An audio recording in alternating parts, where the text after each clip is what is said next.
Pernah nggak sih kalian mikir kenapa suara klik saat kita mengunci pintu itu rasanya menyenangkan banget di telinga?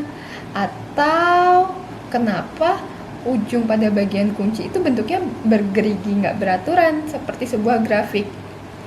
Benda sekecil ini sering banget kita kantongin, kita lempar ke meja, atau bahkan kita lupain. Tapi di balik fungsinya yang cuma buat menjaga keamanan, terdapat lapisan estetika yang jarang orang-orang ketahui. Hari ini kita akan membedah nilai estetika di balik sebuah objek estetis yang memiliki nilai fungsi yang cukup tinggi, yakni kunci.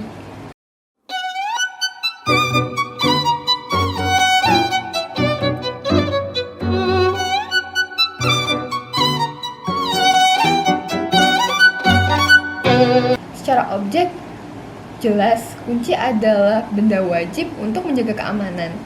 Tapi kalau kita bicara soal keindahan, estetika pada kunci bersifat dinamis atau estetika kinetik. Puncak keindahan sensorik pada kunci baru muncul ketika terjadi interaksi. Nah, contohnya adalah saat kamu masukin kunci ke dalam lubangnya, dengar bunyi klik, lalu ngerasain putarannya yang mantap di tangan. Saat itulah fungsi dan seni menyatu.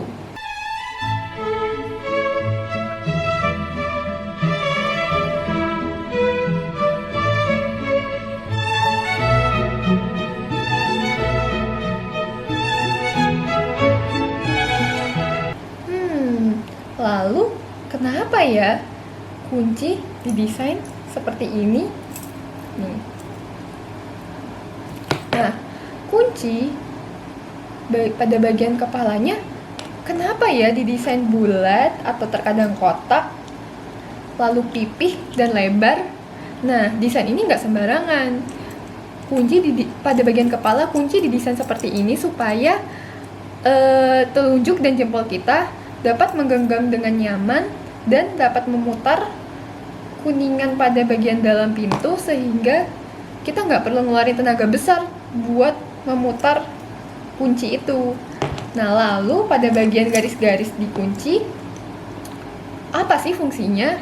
Ternyata fungsinya adalah untuk memastikan bahwa kunci hanya dapat dicolok ke lubang kunci yang tepat sehingga kita tidak akan salah colok gitu.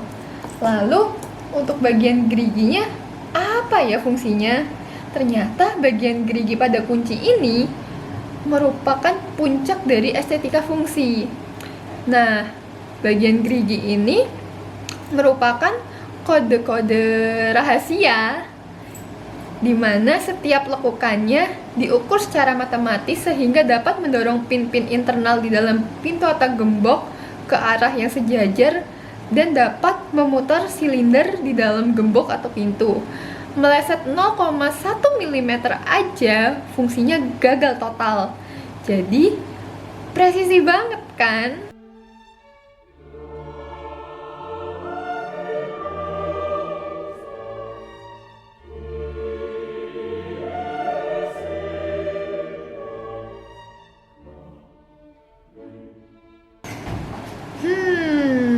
Lalu siapa sih yang kepikiran sistem yang seunik ini? Nah, menurut sejarah, kunci pertama kali ditemukan pada 6.000 tahun yang lalu di zaman Babilonia dan Mesir kuno. Tapi pada zaman itu kunci nggak kayak sekarang. Kunci itu terbuat dari kayu dengan ukuran yang cukup besar dan dengan sistem yang lebih rumit. Tapi kunci sendiri tidak ditemukan oleh satu orang. Kunci itu ditemukan oleh banyak orang dengan berbagai macam bentuk modifikasi sehingga kunci dari zaman ke zaman selalu berevolusi. Nah, untuk sistem kunci modern yang kita pakai sekarang itu ditemukan oleh seseorang bernama Linus Yale Jr. pada tahun 1861.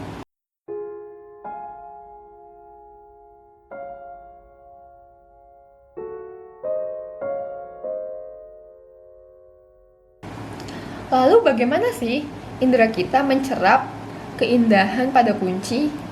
Nah, kunci itu melibatkan dua indera. Yang pertama adalah indera sentuhan, dan yang kedua adalah indera pendengaran. Nah, pada indera sentuhan, kita dapat merasakan keindahannya saat kita memutar kunci, saat kita masukkan kunci dan memutarnya, lalu merasakan putaran yang pas di tangan. Di saat itu, kita mendapatkan rasa kepastian bahwa kita tuh sudah aman gitu, karena kunci ini sudah berfungsi dengan baik. Lalu melalui indera pendengaran, kita akan mendengar suara klik saat kunci berputar kan. Dari situ kita tahu bahwa kunci ini berfungsi dengan baik sesuai fungsinya, dan kita juga tetap merasakan perasaan aman seperti saat kita memutar kunci dari indera sentuhan tadi.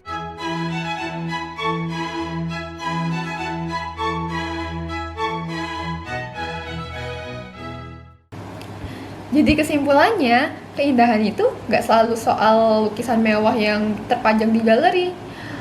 Kadang estetika terbaik malah bekerja di dalam kantong celana kita. Presisi, hitungan milimeter, dan memberikan rasa aman buat kita. Tapi dari semua hal itu sebenarnya bukan soal kunci yang lekukannya meleset 0,1 mm yang perlu kita khawatirin. Tapi gimana kalau misalnya kunci yang kita butuhin malah hilang di saat kita udah kebelet masuk rumah? Dan seperti biasa, terima kasih.